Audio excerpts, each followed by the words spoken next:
Assalamualaikum warahmatullahi wabarakatuh. Innal hamdalillah nahmaduhu ta'ala wa nasta'inuhu wa nastahdihi wa natubu ilaih wa na'udzu billahi min syururi anfusina wa min sayyiati a'malina. Man yahdihillahu fala mudhillalah wa man yudlilhu fala hadiya wa la nasiralah. Wa asyhadu an la ilaha illallah wahdahu la syarikalah wa asyhadu anna Muhammadan abduhu wa rasuluhu la nabiyya wa la rasula ba'dah. Qala Allah Ta'ala fi kitabihil karim ba'da a'udzu billahi minasy syaithanir rajim. Ya ayyuhalladzina amanu taqullaha wa qulu qawlan sadida yuslih lakum a'malakum wa yaghfir lakum dhunubakum wa man yuti'illaha wa rasulahu faqad faza fawzan 'azima. Amma ba'd, fa inna asdaqal hadithi kalamullah wa khairal hadi Muhammadin sallallahu alaihi wasallam wa syarral umuri muhdatsatuha wa kullu muhdatsatin fid din bid'ah wa kullu bid'atin dhalalah wa kullu dhalalatin finnar. Jamaah kaum muslimin rahimani wa rahimakumullah. Alhamdulillahirabbil alamin. Tidak henti-hentinya lisan kita dibasahi oleh ucapan puji dan syukur kita kepada Allah Subhanahu wa taala. Yang sampai pada detik ini, pada saat ini kita masih diberi nikmat yang seandainya kita berusaha untuk menghitungnya, kita tidak akan mampu menghitungnya. Wa in ta'uddu ni'matallahi la tuhsuha. Seandainya kalian berusaha untuk menghitung segala nikmat-nikmat yang telah Allah berikan kepada kalian, maka kalian tidak akan mampu karena saking banyaknya. Maka manusia Allah sifati di dalam Al-Quran, innal insana zaluman kafara. Bahwasanya manusia itu disifati oleh Allah suka berbuat zalim kepada dirinya sendiri dan juga suka mengingkari nikmat yang telah Allah berikan kepadanya. Maka sebagai seorang muslim yang mengamalkan perintah-perintah Allah dan Rasulnya sallallahu alaihi wasallam, maka hendaknya dia selalu mengucapkan syukur atas segala nikmat yang Allah telah berikan kepadanya. Jemaah kaum muslimin rahimani wa rahimakumullah, di antara nikmat Allah yang paling besar, nikmat Allah yang paling agung, sumber dari segala nikmat-nikmat yang lainnya, yang wajib kita syukuri adalah nikmat al-Islam. Nikmat berada di dalam agama Islam. Kemudian terkhusus lagi nikmat yang insyaallah Allah berikan kepada kita semua di tempat ini adalah nikmat mengenal sunnah. Berapa banyak kita lihat orang mengenal Islam, tapi mereka tidak mengenal Islam yang sesungguhnya. Berapa banyak kita melihat orang-orang yang mengaku diri Islam, tapi mereka tidak paham dasar-dasar agama Islam itu sendiri, apalagi perkara-perkara cabangnya.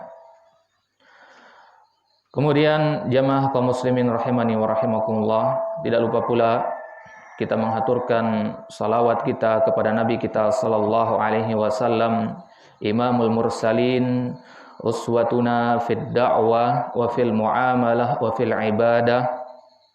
Kita selalu berselawat kepada Nabi kita sallallahu alaihi wasallam, pemimpin para nabi, panutan kaum muslimin dalam masalah ibadah maupun dalam masalah muamalah. Nabi sallallahu alaihi wasallam mengatakan, sesungguhnya orang yang bakhil, orang yang kikir, orang yang pelit bukanlah orang yang pelit dalam menginfakkan hartanya. Akan tetapi orang yang alladzi idza dzukirtu indahu lam yusalli alaihi, yaitu orang yang bakhil, kata Nabi sallallahu alaihi wasallam, adalah orang yang jika namaku disebutkan di hadapannya atau di sisinya, dia tidak mengucapkan selawat atasku. Maka di pagi yang mulia ini, di antara zikir yang agung yang harus kita yang seyogianya harus kita muwadzabahkan, harus kita rutinitaskan adalah berselawat atas Nabi kita sallallahu alaihi wasallam.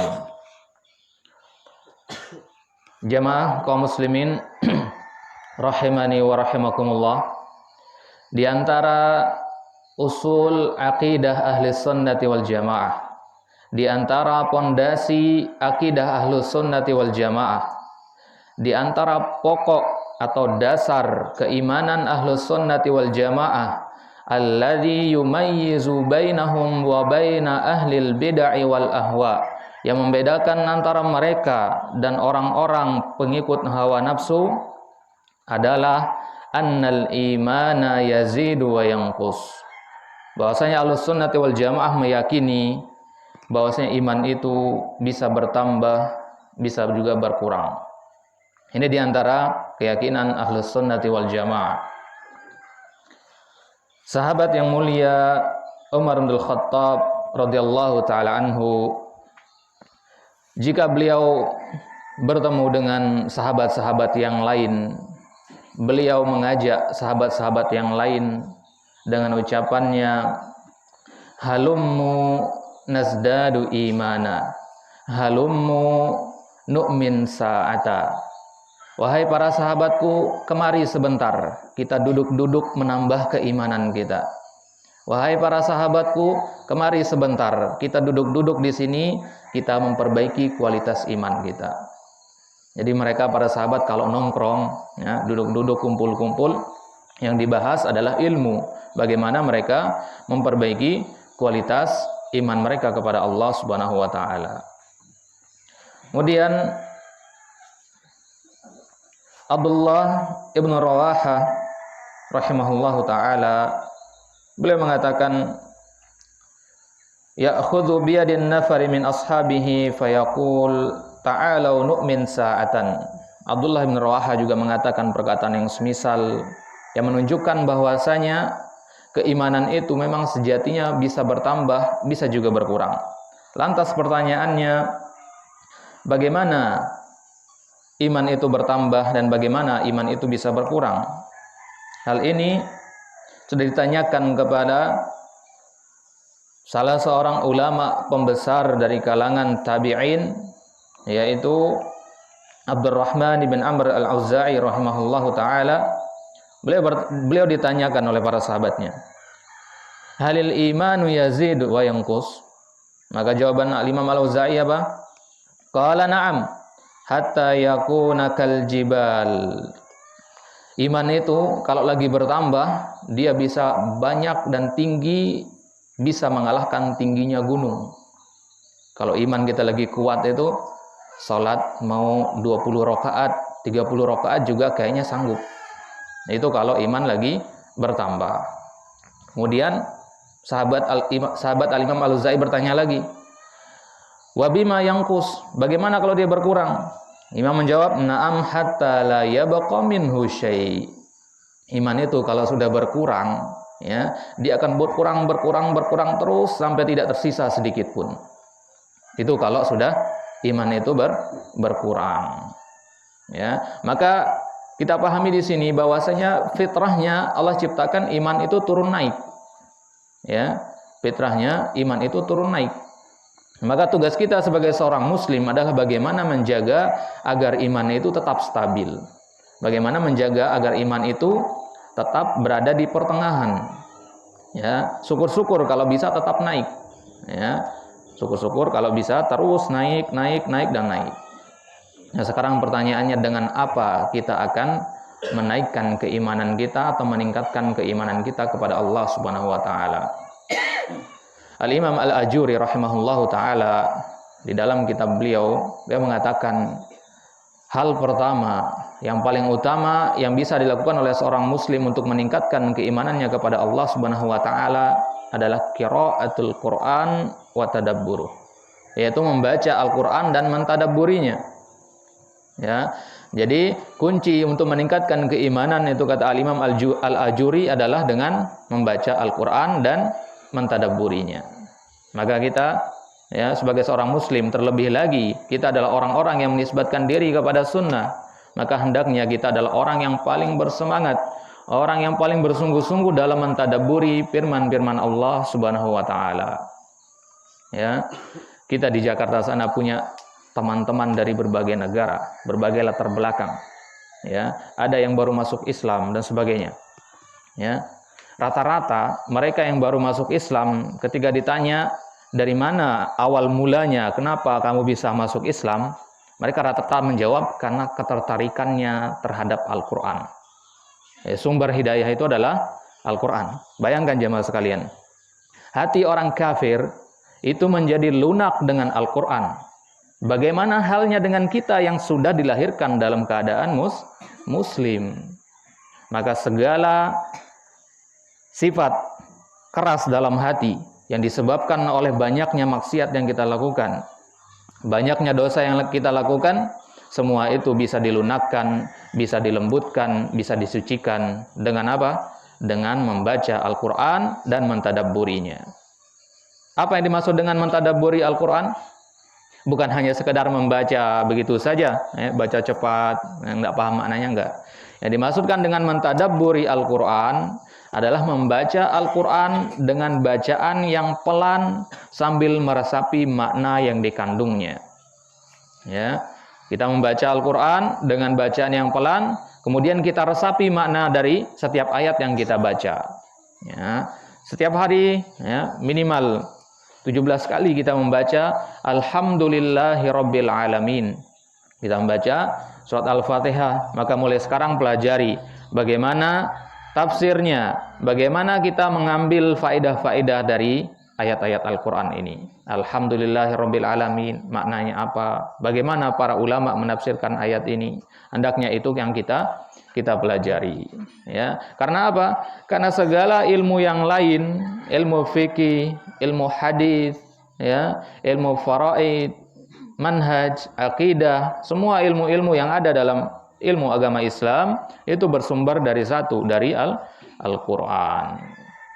Itulah kenapa para ulama zaman dahulu ketika mendidik anak-anak mereka, yang pertama kali mereka ajarkan itu bukan bagaimana salat, puasa, zakat, tidak. Yang pertama kali mereka ajarkan adalah Al-Quran. Maka alhamdulillah kita di sini ada suatu wadah, ada tempat kita untuk mendidik anak-anak kita untuk mempelajari kitabullah ta'ala. Ini merupakan nikmat yang sangat patut kita syukuri, ya. Semoga dengan adanya tempat ini, ya, akan lahir dari anak-anak kita nanti generasi para penghafal Al-Quran, generasi penjaga sunnah, generasi yang akan membela dan menegakkan sunnah di bumi Lombok ini khususnya, ya, dan di daerah-daerah yang lainnya nanti biiznillah ta'ala. Maka selain kita menyerahkan anak-anak kita ke lembaga-lembaga pendidikan seperti ini, kita sebagai orang tua juga tidak hanya berlepas tangan begitu, tidak. Ya, tanggung jawab kita tidak sepenuhnya kita serahkan kepada ustadz-ustadz yang ada di sini, tidak. Nah, tugas kita apa sebagai orang tua? Tugas kita adalah mendoakan. Kita doakan anak-anak kita, ya, kita bimbing mereka, ya. Kalau mereka lagi liburan, ya, kita awasi mereka bagaimana pergaulannya agar apa yang mereka dapatkan di lembaga-lembaga pendidikan itu tidak hilang ketika mereka berada di pergaulan rumahnya. Jadi itu jamaah sekalian, pentingnya kita menanamkan Al-Quran ke dalam hati anak-anak kita sedari dini. Ya, jadi anak-anak sekarang ini harus banyak-banyak menghafal Al-Quran. Ya, Syahrul ya, diajak teman-teman yang hafal Al-Quran. Ya, jadi setiap hari harus menghafal Al-Quran. Ya, mungkin ada yang merasa sulit menghafal Al-Quran. Ya, memang awal-awal pasti akan terasa sulit, tapi kalau istiqomah maka akan ada yang pasti akan bisa kita menguasainya. Ar-Rabi ibn Sulaiman rahimahullahu ta'ala, di antara salah seorang murid terkemuka Al-Imam Syafi'i rahimahullah, beliau dahulunya ketika masih santri berguru ke Imam Syafi'i, beliau bodohnya luar biasa, ya, susah sekali paham penjelasan. Kalau teman-temannya yang lain dijelaskan sekali, dua kali paham. Kalau dia sampai belasan kali nggak paham-paham. Sampai-sampai Imam Syafi'i bilang, "Lau kana al-ilmu ta'aman la'at'amtuka." Seandainya ilmu itu berbentuk makanan, sudah saya suapin ke mulutmu ilmu itu. Ya, saking gemesnya Imam Syafi'i melihat Rabi bin Sulaiman ini. Ya, kenapa? Karena susah sekali paham penjelasan. Ya, susah paham penjelasan, apalagi menghafal. Ya, apalagi menghafal pelajaran-pelajaran yang ada. Ya, maka oleh Imam Syafi'i enggak dibiarkan begitu saja. Setelah diajarkan santri-santri yang lain, beliau khususkan waktu untuk Ar-Rabi' bin Sulaiman. Khususkan waktu diajarkan dari sore sampai pada Isya, diajarkan terus. Ya, diajarin terus, enggak putus asa oleh Imam Syafi'i. Nah, kita tahu sendiri Imam Syafi'i itu cerdasnya seperti apa. Ya, ulama setingkat Imam Syafi'i mau turun tangan untuk mengajarkan Rabi' bin Sulaiman yang bukan siapa-siapa. Kaderisasi jamaah ya. Kaderisasi itu pentingnya di situ. Ya, kita menanam benih-benih para penghafal Al-Quran dari situ. Maka Rabi' bin Sulaiman karena bersungguh-sungguh dia mengikuti pelajaran dari gurunya Imam Syafi'i, bersungguh-sungguh belajar terus. Akhirnya apa? Akhirnya beliaulah di antara perawi ajaran Imam Syafi'i yang paling utama. Beliaulah adalah murid utama beliau dalam menyebarkan mazhab Syafi'i. Mungkin salah satunya sebab kenapa mazhab Syafi'i itu menyebar di Indonesia itu karena salah satunya adalah berkat usaha dakwah dari Ar-Rabi' bin Sulaiman. Karena beliau adalah murid terdekat dari Imam Syafi'i yang paling sering meriwayatkan karya-karya Imam Syafi'i kepada orang lain. Kalau bukan karena beliau, nggak akan terkenal mazhab Syafi'i itu. Kemana santri-santri yang lain yang tadinya pintar itu? Ya, kemana mereka? Ya, Rabi' bin Sulaiman di sini karena dia bersungguh-sungguh, banyak usahanya. Ya, sebagaimana dikatakan, ya, seandainya batu itu, ya, batu yang begitu kerasnya kalau ditetesi air, ya, sedikit demi sedikit juga pasti akan berbekas. Ya, kepala kita ini kan bukan batu, kepala anak-anak kita bukan batu, ya. Jadi kita harus bersabar, ya. Mungkin sebulan 2 bulan anak-anak kita belum ada perubahan, bersabar. Ya, hasil yang memuaskan tentunya tidak begitu langsung, ya, serta merta hasilnya tidak perlahan-perlahan, ya. Baik. Jadi sampai jam berapa, Ustaz? Sudah ya? Lanjut ya. Baik. Baik. Jadi kita katakan tadi apa? Sebab yang paling utama untuk menambahkan keimanan kita kepada Allah Subhanahu wa taala adalah apa? Apa? Membaca Al-Qur'an dan mentadabburinya. Jadi cara yang paling utama untuk menambah Al-Quran, menambah hafalan, menambah keimanan kepada Allah adalah dengan mentadabburi Al-Quran. Kemudian yang kedua, cara yang bisa kita lakukan untuk menambahkan keimanan kita kepada Allah Subhanahu wa taala, dan ini adalah cara yang sangat penting sekali, yaitu ta'allum al-ilman nafi', mempelajari ilmu yang bermanfaat. Ibn Rajab mengatakan ilmu yang bermanfaat itu seperti apa? Karena jamaah kaum muslimin, bahwasanya kita menuntut ilmu itu tidak sembarang ilmu. Ya.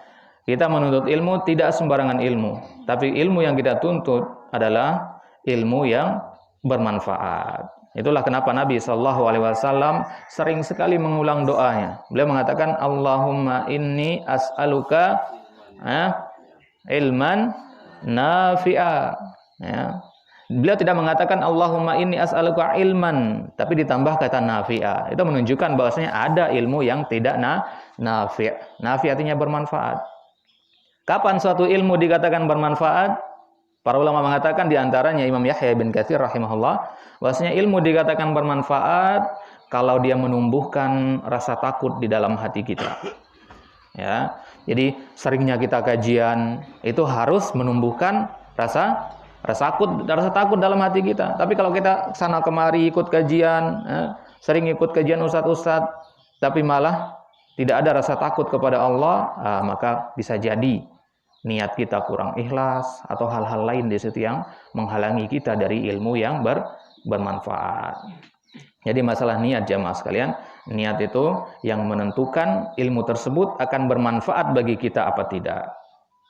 Ya. Jadi ilmu itu bukan hanya banyak menghafal hadis, banyak menghafal Al-Quran, tapi ilmu adalah yang bisa menambahkan rasa takut kita kepada Allah Subhanahu wa taala. Ibnu Rajab Al-Hambali rahimahullahu taala dalam kitab beliau Fadlu as-salaf, fadlu ilmi as-salaf 'alal khalaf, beliau mengatakan bahwasanya para ulama zaman dahulu, kenapa mereka kok bisa sampai ke derajat keilmuan yang begitu mengagumkan? Ya, ulama-ulama zaman sekarang nggak bisa sampai ke derajatnya mereka di zaman dahulu itu kenapa? Ya, penyebabnya yang pertama kata Ibnu Rajab adalah karena mereka suci hatinya, bening hatinya. Nah, itulah makanya guru kita Fadilatul Syekh Al-Utsaimin hafizahullah taala dalam salah satu muhadarah beliau mengatakan bahwasanya sebelum kita menuntut ilmu, ya, sebelum kita mendatangi majelis-majelis ilmu, hendaknya kita tanamkan dalam hati kita tathhir wi'a'il ilmi, membersihkan bejananya ilmu. Apa bejananya ilmu? Yaitu hati. Ilmu itu nanti akan masuk ke mana? Akan masuk ke dalam hati. Maka hati itu perlu dibersihkan terlebih dahulu sebelum kita menerima ilmu. Ya. Ya, ibaratnya kita memakan makanan yang lezat, yang bermanfaat seharusnya bagi badan kita. Tapi karena cara kita mengkonsumsinya salah, akhirnya malah membahayakan kita. Ya, begitulah ilmu. Ilmu zatnya itu bermanfaat, tapi dia akan menjadi berbahaya, bahkan bisa menjerumuskan kita ke dalam kesalahan-kesalahan, ke dalam dosa-dosa, disebabkan karena niat kita yang tidak benar. Jadi jamaah sekalian, niat itu harus kita selalu luruskan. Sufyan Ats-Tsauri rahimahullahu taala beliau mengatakan inna asyadda ma yu'alaju alayya niyati. Sesungguhnya sesuatu yang paling sulit untuk aku luruskan, sesuatu yang paling sulit untuk aku perbaiki itu adalah masalah niatku. Masalah niat itu sulit jemaah. Ya, bagaimana kita tetap mengharapkan dengan menuntut ilmu itu, ya, kita mengharapkan ridho dari Allah Subhanahu wa taala. Ya, sulit. Tetap istiqomah di atas niat kepada Allah Subhanahu wa taala. Baik, mungkin ini yang bisa kita sampaikan di pertemuan yang singkat ini. Insyaallah kita akan lanjutkan di pertemuan-pertemuan selanjutnya. Semoga Allah Subhanahu wa taala masih mempertemukan kita pada kesempatan-kesempatan selanjutnya. Bagaimana para ulama mengatakan, luqya ahlat tuqa min akbarin ni'am. Bertemu dengan orang-orang yang saleh, bertemu dengan saudara sesama muslim, terutama yang berpegang teguh di atas sunnah, ya, itu diantara nikmat yang sangat agung yang bisa didapatkan oleh seorang hamba di zaman ini. Maka alhamdulillah, ana memuji kepada Allah Subhanahu wa taala, ana ditakdirkan bertemu dengan ustadz kita, ya. Nah, dengan wasilah dari beliau, ana bisa hadir ke tempat ini, bertemu dengan antum-antum semua di sini. Ini diantara nikmat Allah Subhanahu wa taala yang patut kita syukuri. Ya, terutama di zaman ini di mana Islam sangat terasing, sebagaimana Nabi sallallahu alaihi wasallam katakan, bada'al islamu ghariba wa sayaudu ghariba kama bada. Fatuba lil ghuraba. Islam itu awal munculnya dulu di Makkah itu dalam keadaan asing. Pengikutnya sedikit, tertindas mereka. Ya. Kemudian Nabi katakan, nanti di akhir zaman Islam ini akan kembali dalam keadaan awal dulu, dalam keadaan terasing. Nah, jadi Islam asing awalnya, pertengahan dia sampai puncak keemasan di Daulah Abbasiyah, Utsmaniyah dan seterusnya. Kemudian di akhir zaman ini, ya, di zaman kita sekarang ini, Islam akan kembali asing. Artiannya apa? Bahwasanya Islam yang sebenarnya itu yang asing. Nah, kalau kita kan tahu Indonesia gimana negara Islam dikatakan asing. Indonesia ini kan 90% kaum muslimin, gimana bisa Islam asing? Islam yang benar itu yang asing. Ya, kalau Islam KTP banyak. Ya, Islam yang benar itu yang asing. Maka bisa bertemu dengan saudara kita sesama Ahlus Sunnah, ya, di tengah-tengah keterasingan ini merupakan nikmat yang patut kita syukuri. Ya, semoga pertemuan kita ini, ya, akan membuahkan keberkahan dari Allah Subhanahu wa taala, akan melahirkan manfaat bagi kita di dunia maupun di akhirat. Tapi kita cukupkan sampai di sini. Kurang lebihnya mohon maaf. Tutup dengan doa kafaratul majelis. Subhanakallahumma bihamdik asyhadu an la ilaha illa anta astaghfiruka wa atubu ilaik. Assalamualaikum warahmatullahi wabarakatuh.